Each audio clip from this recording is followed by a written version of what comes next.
Profecia bíblica, a predição de acontecimentos futuros. Mistério, uma visão obscura, como uma neblina. Mas na névoa também é possível observar uma luz do outro lado. Tu, ó rei, estavas olhando e viste uma grande estátua. A estátua, que era grande, cujo esplendor era excelente, estava em pé diante de ti. A sua aparência era terrível. O peito e os braços de prata, o ventre e os quadris de bronze, pernas de ferro.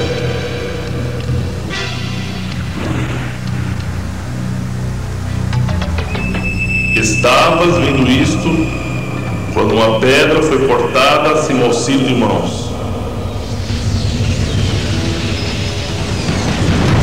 Este é o sonho e também a sua interpretação.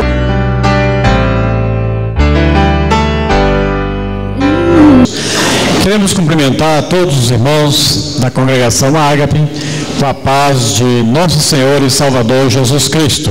Amém? Glória a Deus.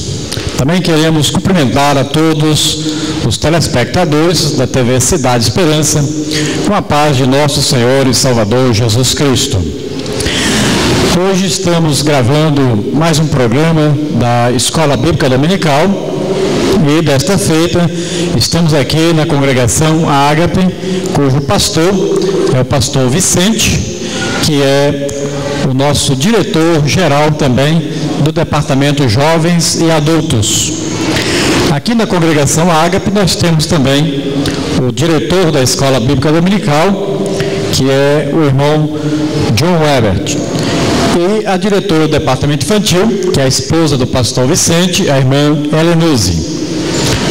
Nós ouvimos também aqui há pouco o vocal Fonte de Luz e também o vocal Heroínas da Fé. Glória a Deus. Este trimestre nós estamos estudando sobre o tema Vem o fim vem. E a nossa lição de hoje é a lição de número 6, que tem como tema o renascimento do Império Romano.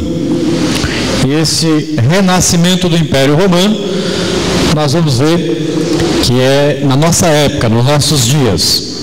E o nosso texto áureo diz assim: depois disso, eu continuava olhando nas visões da noite, eis aqui o quarto animal, terrível e espantoso, e muito forte, o qual tinha dentes grandes de ferro.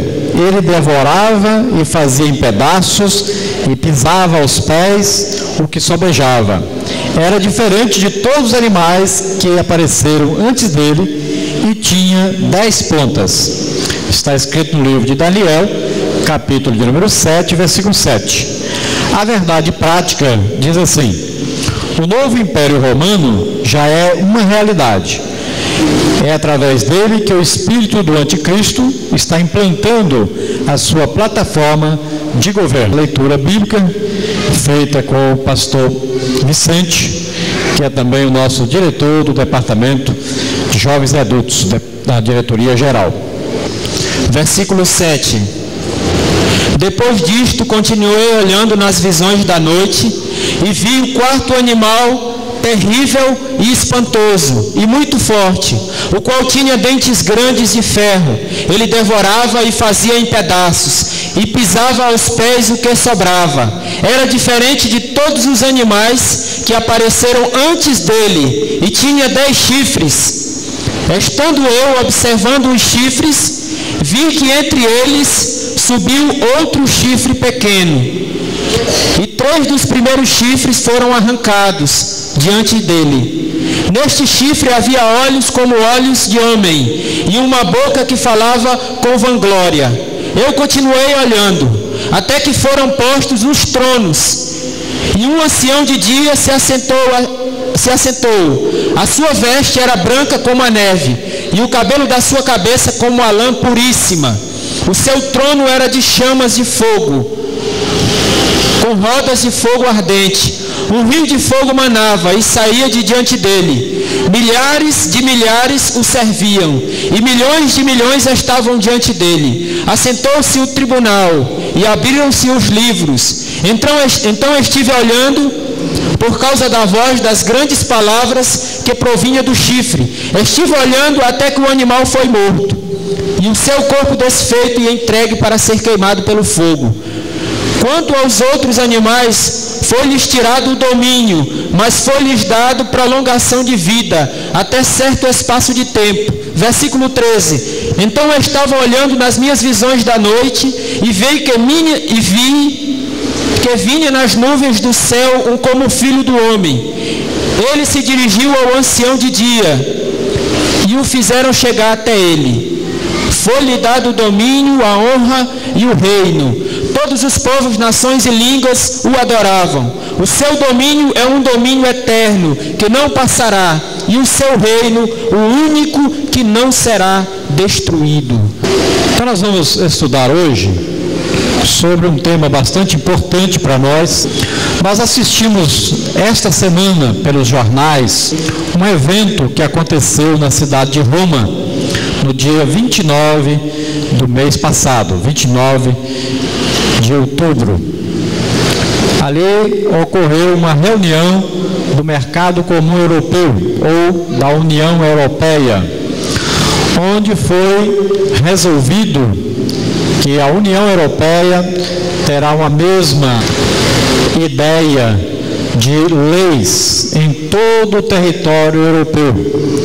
Eles criaram ali então as normas para o mercado comum europeu e também para a União Europeia.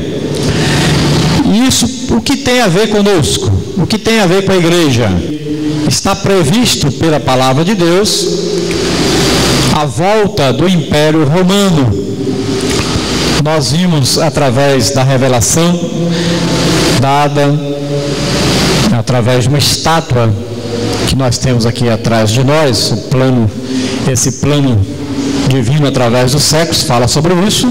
Nós vimos aqui esta estátua que Nabucodonosor viu, e na interpretação dada por Deus ao profeta Daniel, aqui fala de o Império Babilônico como a cabeça de ouro dessa estátua.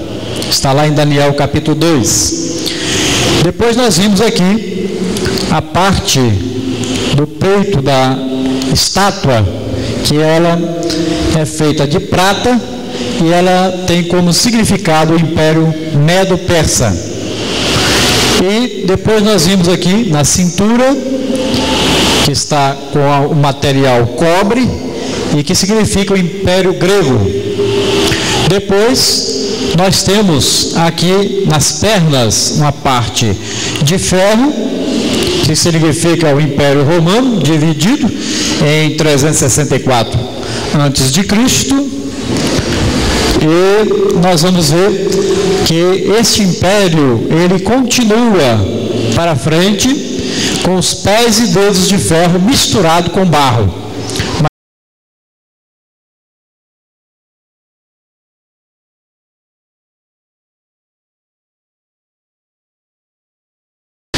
E nós vamos ver que 10 reis serão esses.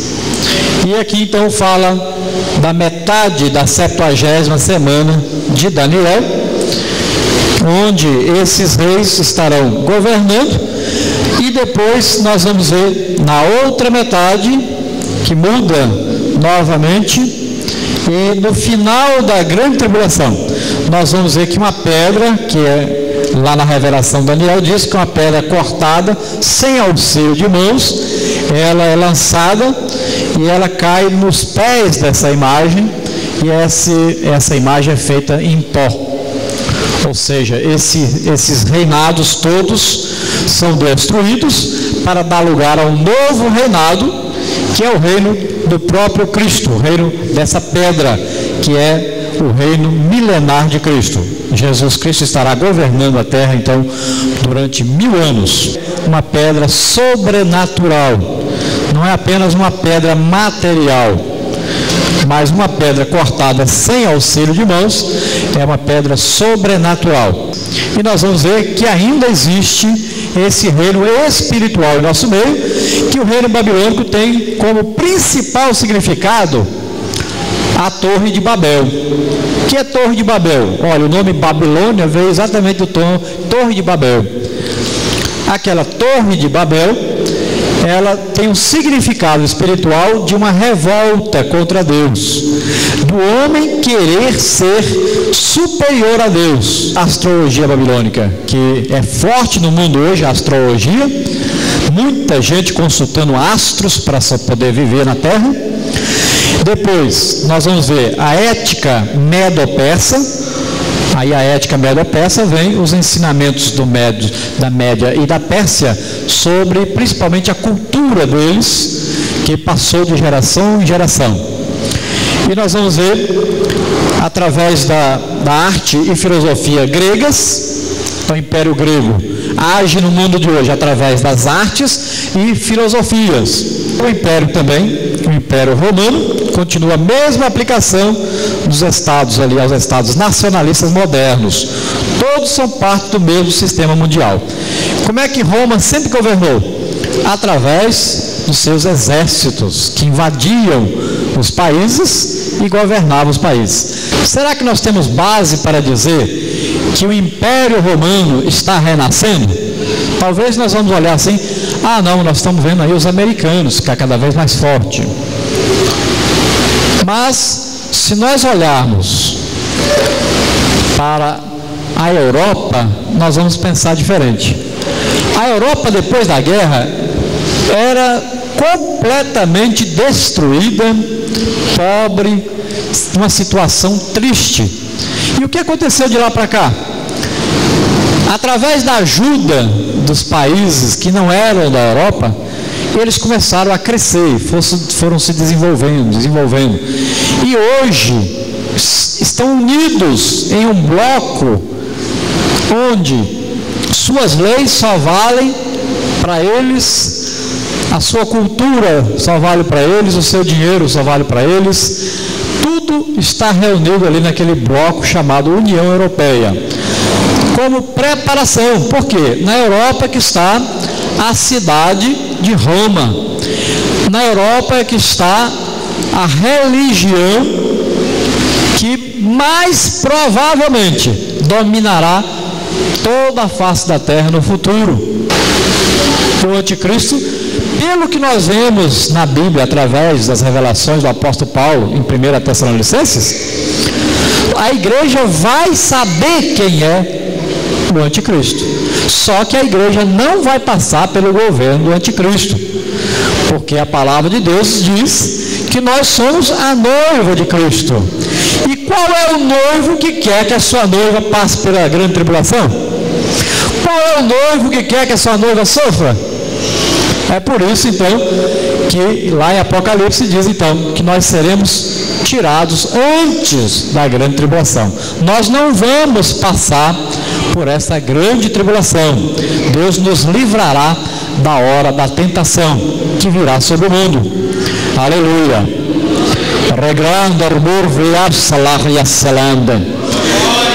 O amor do noivo é excelente pela noiva. O noivo ama a noiva tanto que foi capaz de dar a vida por ela na cruz do Calvário. Aleluia. Nós vamos ver então aqui o renascimento do Império Romano não é uma hipótese, não é uma coisa que nós estamos falando assim, será que vai acontecer? Ou poderá acontecer? É uma realidade, é uma coisa que nós temos certeza que está acontecendo já, o renascimento do Império Romano. Então nós temos que olhar, vigiar, como a Bíblia diz, olhando, vigiando, orando, porque as coisas estão acontecendo e muito rápido. Todos os sinais nós as vimos, os sinais estão acontecendo, não é? Todos os dias estamos tendo notícia dos sinais da vinda de Cristo. E nós estamos vendo também o renascimento do Império Romano. Então, vamos para o nosso tópico de número 1, na nossa lição, que ele diz assim, a origem do Império Romano.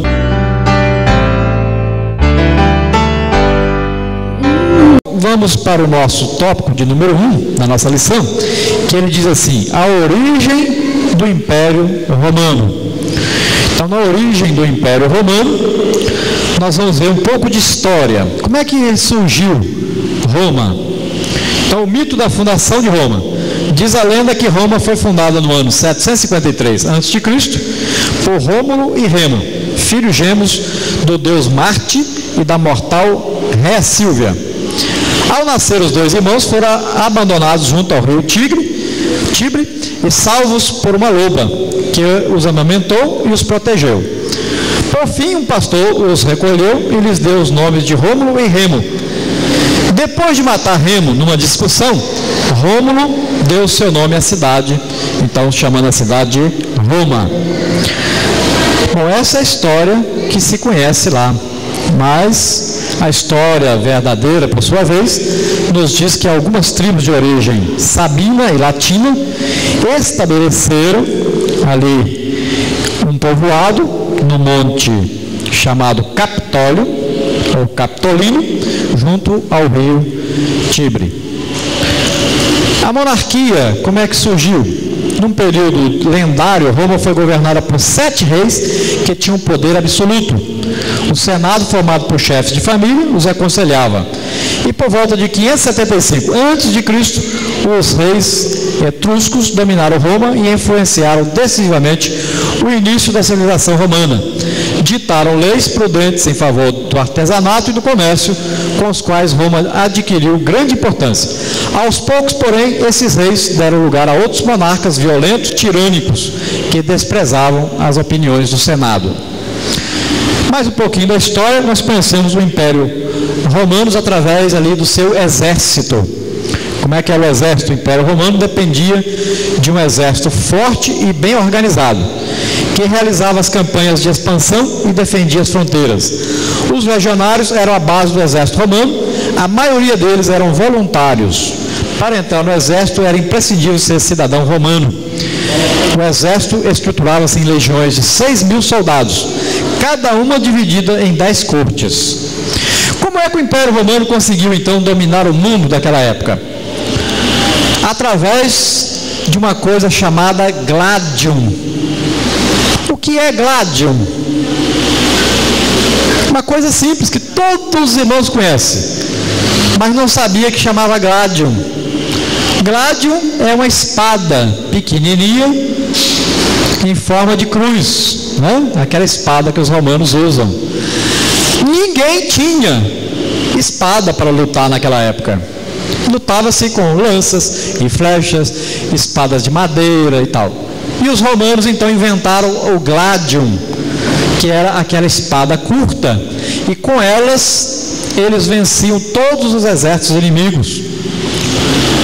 Tanto é que existe aí várias referências históricas aos gladiadores, ou seja, pessoas que usavam a gladium, ou a espada romana, né? Então eles governaram os impérios, foram invadindo os países e cada dia mais invadiam e foram então tomando terras e países, e o Império Romano se tornou imenso. Nós vamos saber através da história do Império Romano então que houve um período muito grande de prosperidade do Império Romano, uma riqueza tremenda, onde ali o Império Romano tinha como seu líder o César. Não é um nome próprio, mas um nome de governante, assim como Czar na Rússia, né? Como Doge na Espanha, assim como nós vemos lá na Bíblia o Filipe pregando, né, aquele homem que era mordomo de Candace. Candace. O que é Candace? Candace é um título honorífico. Do mesmo jeito que Czar, que César, né, que Doge, né, é um título de um governante. Tá? Então a rainha Candace não quer dizer que o nome da rainha era Candace, era um título, tá, dado à rainha. Assim também, aqui nós vamos ver que na história vários líderes foram então Césares, de Roma, ou seja, foram os líderes e imperadores de Roma. E todos eles tinham o nome de César, mas não era porque o nome dele era César, tá? Então nós vamos ver vários, mas todos eram chamados César. Por quê? Eles eram adorados como Deus. Ele não era apenas tido como homem, como imperador, como líder, mas eles eram adorados como Deus. Eles eram aceitos pelo povo como se fossem homens enviados dos deuses que eles acreditavam que existia, Deus Marte, né? O Deus Sol e tal. Então eles acreditavam que esse homem que era imperador era então enviado dos próprios deuses e era um Deus na terra. E ele podia fazer o que quisesse. Ele poderia chegar para a pessoa e matá-la, mandar matar. Alguém que estava condenado, ele podia absolver. Ele comandava a vida das pessoas. E em Roma as pessoas eram escravos, eram escravizados, e todos os exércitos, quando invadiam os países, traziam pessoas cativas como escravos, serventes que serviam nas casas, e eles poderiam ser vendidos para outras pessoas, ou doados para outras pessoas, ou então eles poderiam comprar de volta a sua liberdade. Então o Império Romano trabalhava desse jeito. E nós vamos ver que entre esses, e talvez o mais conhecido, o mais terrível, foi Nero. Então o imperador Nero, que foi um dos mais terríveis. Paulo viveu na época de Nero, né? Pedro viveu na época de Nero, os apóstolos viveram ali na época de Nero. Paulo, pelo que diz a história, ele foi condenado a morrer, a ser decapitado exatamente pelo imperador Nero. Este mesmo Nero que fez grandes construções em Roma, e naquela época foi feito então o Coliseu de Roma, e no Coliseu de Roma, nas arenas ali, milhares de cristãos foram mortos e perseguidos. O que Nero fez? Nero colocou fogo na cidade de Roma. Por que ele colocou fogo na cidade de Roma? Ele queria ter uma inspiração para escrever um poema e para escrever música. Então ele botou fogo em Roma para ficar inspirado. Agora, quando o povo soube que era Nero que botou fogo na cidade, que foram invadir o palácio, Nero então teve a ideia de dizer que foram os cristãos que colocaram fogo em Roma. E aí ele começou a prender os cristãos e levava os cristãos para as arenas ali do Coliseu, e ali soltavam-se então os leões que comiam os cristãos. Todo aquele que confessasse a Jesus como Senhor e Salvador. Os cristãos se reuniam escondidos naquela época, se reuniam nas catatumbas de Roma, se reuniam em cavernas, todos se reuniam escondidos, porque se fossem pegos, eles morreriam. Eram levados então para as arenas para divertir Nero e os seus convidados. Também muitos morreram queimados. Colocava-se, amarrava as pessoas e queimava essas pessoas. Todas as pessoas que não concordassem com o governo de Nero eram então mortas dessas maneiras. E os cristãos, eles viviam ali e eles tinham como sinal um peixe, né? Quando um cristão olhava para outro assim e desconfiava que era cristão, porque o crente é engraçado, ele olha para outro crente, ele conhece na hora que é crente, né? Então ele conhecia, ele fazia no chão com o pé, ele fazia um sinalzinho de um peixe. Aí o outro olhava e fazia um sinalzinho de peixe. Aí eles iam se esconder em algum lugar para ninguém ver, e os dois iam conversar. Sabiam que os dois eram crentes. Mas se alguém descobrisse, pronto, eles eram presos e iam então para as arenas ser comidos por leões. Era uma coisa tremenda.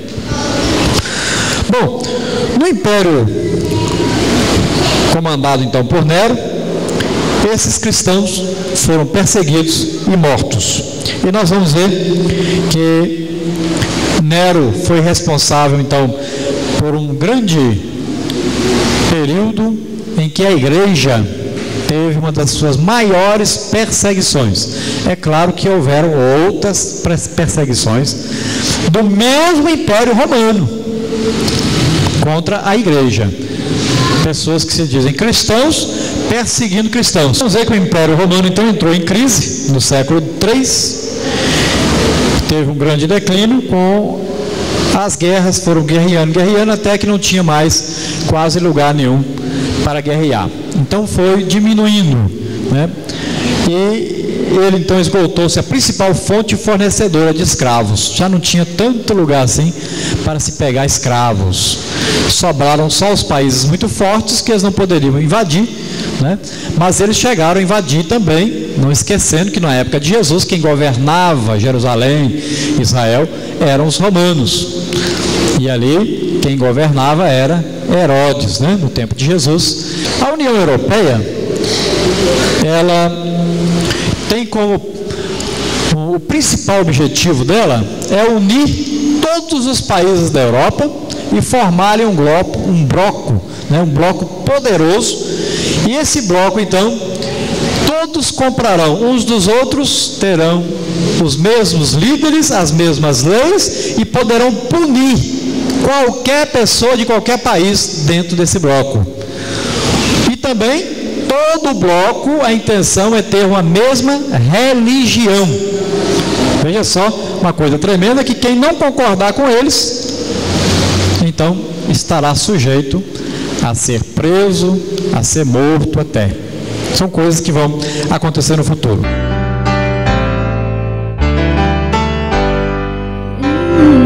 Bom, o nosso tópico então de número 1, ele traz para nós então essa origem do Império Romano, onde começou. E o tópico número 2 traz o Império Romano na Bíblia. Como é que o Império Romano, nós podemos ver o Império Romano na Bíblia? Como é que o Império Romano, ele é visto através da palavra de Deus, que nós podemos dizer, olha, aqui está falando do Império Romano. Então, primeiro aqui diz o profeta, aqui Moisés, a profecia que Moisés disse. Moisés disse, olha, o Senhor levantará contra ti uma nação de longe, da extremidade da terra, que voa como a águia, nação cuja língua não entenderás, nação feroz de rosto, que não atentará para o rosto do velho, nem se apiedará do moço. Então aqui uma profecia citada por Moisés, já em referência ao Império Romano. E temos também a profecia de Daniel, que ela é citada, e ela diz para nós duas coisas do Império Romano. Ela fala sobre a aparência do Império Romano e ela fala também sobre o caráter do Império Romano. Então, na aparência, lá diz assim, lá em Daniel 2,40: e o quarto reino será forte como ferro, pois como o ferro esmiuça e quebra tudo, como o ferro quebra todas as coisas, esmiuçará e quebrantará. Depois ele fala do seu caráter. Lá em Daniel 7,7 ele diz assim: depois disso eu continuava olhando nas visões da noite, e eis aqui o quarto animal, terrível e espantoso, e muito forte, o qual tinha dentes grandes de ferro. Ele devorava e fazia em pedaços, e pisava aos pés o que sobejava. Era diferente de todos os animais que apareceram antes dele, e tinha 10 pontas. E no capítulo 13 de Apocalipse, o Império Romano é mostrado como a base para os dois representantes de Satanás. Quais são os dois representantes de Satanás? Nós sabemos que aí o falso profeta, né, e a besta são os dois representantes de Satanás aqui na terra, durante o seu reinado na terra. Como assim a besta e o falso profeta? A besta, ou o anticristo, né, esse é o anticristo. E o falso profeta, ele é o anti-Espírito Santo. O Satanás sempre gostou de imitar as coisas de Deus. Por isso que existe, para nós existe profecia, para o diabo ele imita a profecia de que maneira? Com a adivinhação.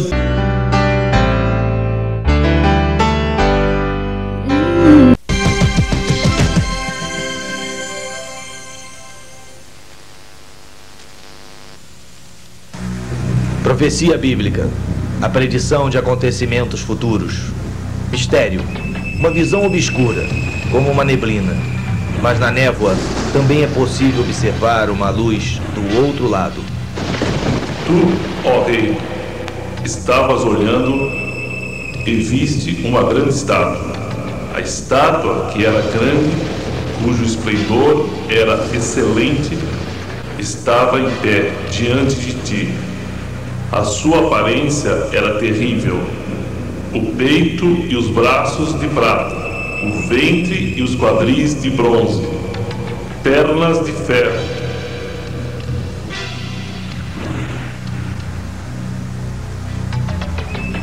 Estavas vendo isto quando uma pedra foi cortada sem auxílio de mãos. Este é o sonho e também a sua interpretação. Voltamos então com o tópico de número 3 da nossa lição de número 6, é o renascimento do Império Romano. E o tópico de número 3 nosso diz tentativas de se erguer o Império Romano. Então, quais são as tentativas que nós podemos detectar hoje que estão ocorrendo no mundo e que muitas vezes nós não percebemos? Então, nós vamos ver, em primeiro lugar, as recentes manobras do papado na política internacional para recuperar o antigo poder que detinha nos tempos medievais. Então, um dos sinais é esse, que nós devemos perceber. Vocês já perceberam que o papado romano, ou seja, o catolicismo romano, ele tem nos últimos dias tentado fazer amizade com os judeus, tem tentado fazer amizade com outras religiões, inclusive a nossa, né? Inclusive a nossa, e ele já tem um centro de ecumenismo que já existe e que procura unir todas as religiões que existem no mundo em torno de uma autoridade só. Mas na verdade nós sabemos que o reino milenar será do próprio Cristo na terra e a igreja estará com Cristo nesse governo milenar. A igreja que será arrebatada, que dia, que hora? Não sabemos, pode ser hoje, pode ser amanhã, pode ser depois da manhã. Mas estamos esperando a qualquer momento. Em segundo lugar, a criação da Corte Internacional de Justiça, do Código Penal Internacional, da Polícia e do Exército Europeu. Então, essa reunião que eles fizeram já em Roma, agora, no dia 29 de outubro, já foi exatamente para se discutir a respeito disso. É um poder judicial para toda a Europa, onde então eles terão poder sobre todos os cidadãos europeus. E o que vai acontecer? Todos aqueles que morarem na Europa, que não forem cidadãos europeus, sofrerão grandes consequências. Por isso que nós vamos ver que hoje, até os brasileiros que estão morando na Europa, já estão adotando cidadania de países europeus. Porque está ficando difícil viver na Europa quem não é europeu. Está ficando cada vez mais difícil. A estrutura que permitirá a imposição do poder religioso do soberano pontífice romano. Que estrutura que nós estamos falando? A estrutura de um império. O que tem no império para governar-se um grande império? Será que eles têm isso? Então nós vamos ver. Como é que eles governam? Vamos ver. Olha, eles têm hoje um sistema que é o seguinte. Vamos citar aqui algumas coisas que tem lá. O governo que ela então imita não é de uma igreja, mas o do Império Romano, como na Roma Imperial. Sua estrutura de poder é similar com o Senado, chamado Cúria, embaixadores, núncios e uma rede mundial de influência.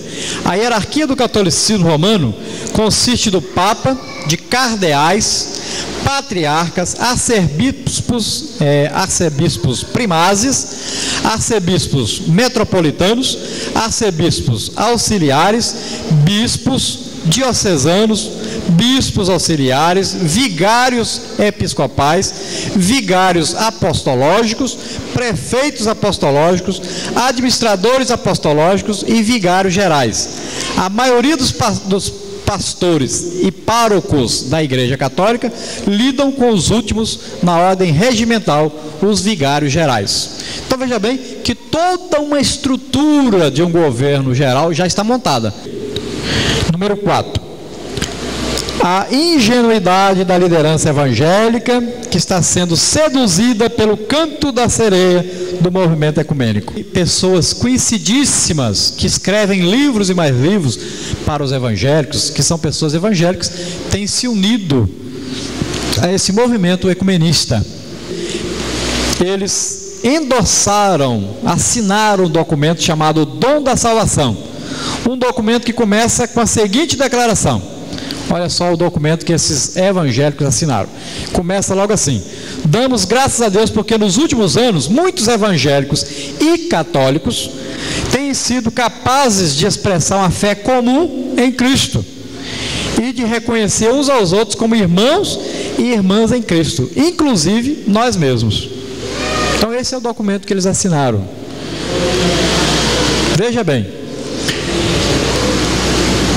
esse ecumenismo que está surgindo por aí já englobou várias igrejas evangélicas que antes eram totalmente evangélicas, já se uniram a esse grupo ecumênico, que já tem uma igreja ecumênica central, né, e já estão com todos os planos para unirem todos numa mesma religião. Então, qual é a intenção? A intenção de se colocar já o anticristo como líder geral das nações, e ele tendo uma liderança religiosa e tendo uma religião, uma liderança política.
Que Tiago foi morto ao ser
tópico de número 4 da nossa lição, diz assim: o Império Romano na era escatológica.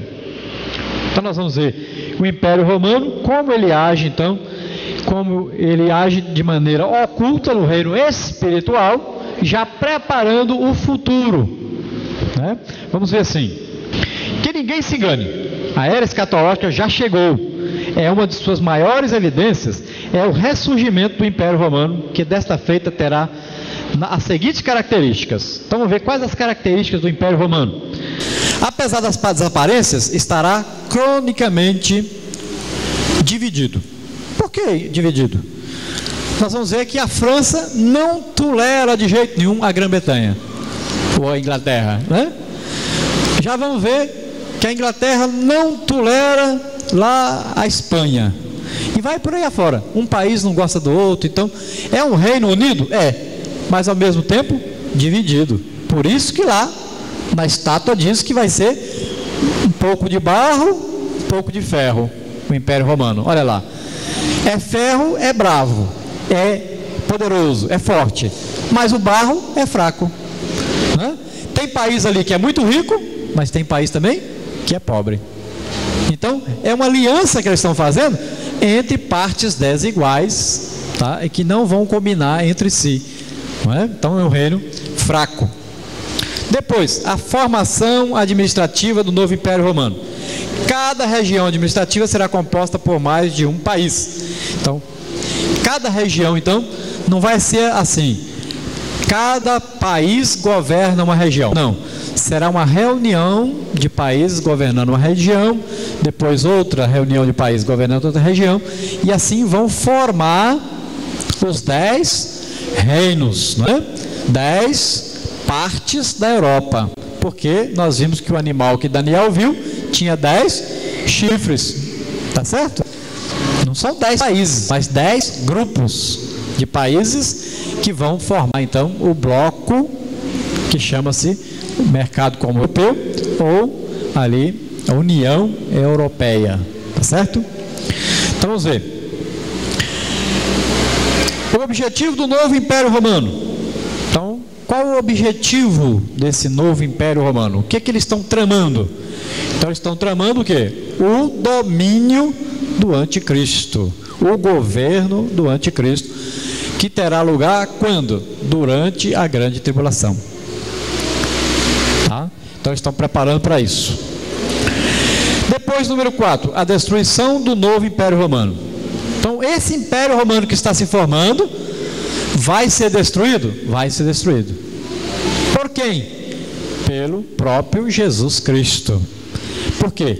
No final da grande tribulação é a hora que a pedra que foi cortada sem auxílio de mãos, que é Jesus Cristo, ele vai descer do céu, não é?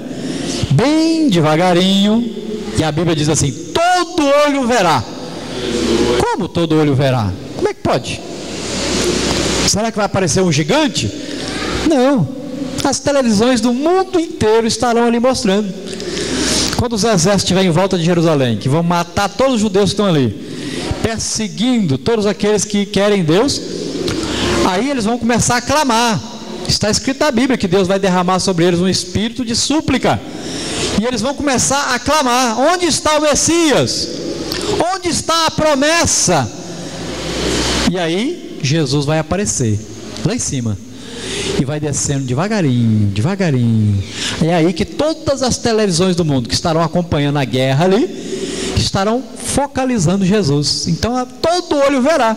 Naquele tempo, que pode ser agora, que já que todo mundo tem televisão no mundo, né? Até nos relógios já tem televisão, né? Nos celulares tem televisão. Então todo olho verá, porque todos estarão na expectativa. Olha o que está acontecendo.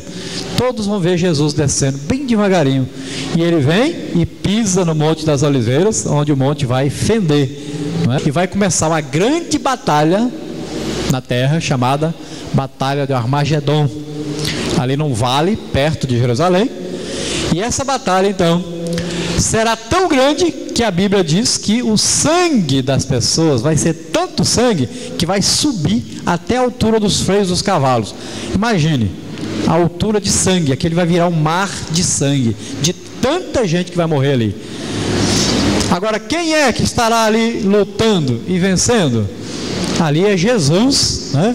Seus anjos poderosos estarão ali lutando contra os exércitos de Satanás e vão vencer. E vão começar depois disso o quê? 1000 anos de governo de Jesus Cristo na terra, milênio. Nós estaremos ajudando Jesus nesse milênio, mas nós não estaremos aqui na terra, morando na terra, nem teremos corpo humano mais. Nosso corpo agora é celestial, corpo espiritual. Em Roma que se fundou a União Europeia, foi em Roma, tá? E hoje continua eles fazendo reunião em Roma, porque o plano tem a ver com o Vaticano, não é só a política, mas tem a ver com a religião e tem a ver com o anticristo, tudo preparado. Nós é que às vezes não percebemos. Para o plano da reorganização em 10 nações, vemos que os Estados Unidos estão incluídos na nação número 1, chamada América do Norte. Depois, a zona de livre comércio da América do Norte, chamada NAFTA.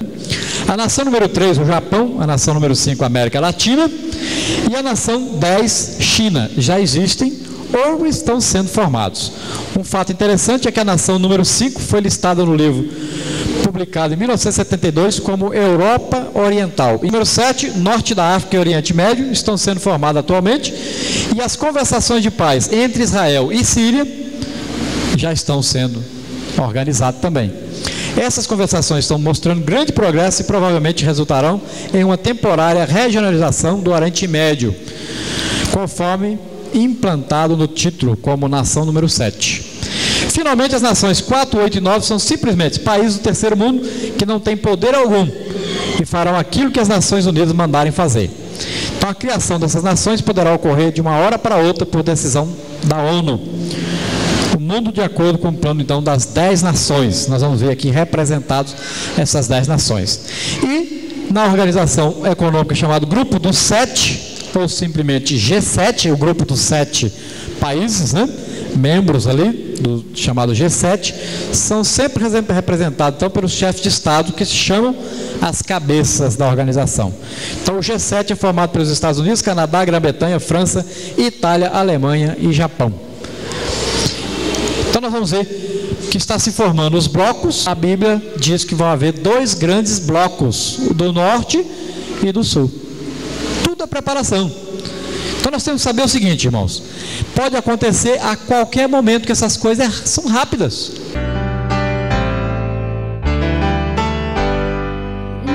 Que a graça de nosso Senhor Jesus Cristo, o amor de Deus nosso Pai, a comunhão e a consolação do Espírito Santo esteja com toda a igreja e todos possam dizer amém. Amém. Que Deus abençoe os...